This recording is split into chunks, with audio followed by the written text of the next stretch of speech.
Żagħżugħ ta' 24 sena residenti Ħażabbar u s-sieħba tiegħu ta' 20 sena residenti Birkirkara ġew ikkundannati sentenza sospiża ta' ħabs. Dan wara li ammettew quddiem il-Maġistrat Marcen Farrugia li fis-sajf li għadda weġġew ħafif lil-omm iż-żagħżugħ.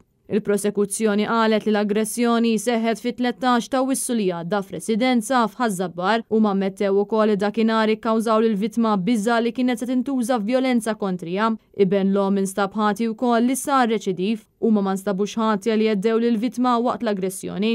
Il-Maġistrat Farrugia wara li qiset l-ammissjoni tal-koppja anke jekk mhux waħda bikrija imma qiset ukoll il-gravità tar-reat u għalhekk ikkundannat li żagħżugħ sentejn ħabs sospiżi għal 4 snin u l-sieħba tiegħu 18-il xahar priġunerija sospiżi għal 4 snin. Il-qorti ħarġet ukoll fil-konfront tagħhom ordni ta' trażżin għal 3 snin u qiegħdet lil ħati taħt ordni ta' superviżjoni għal 3 snin.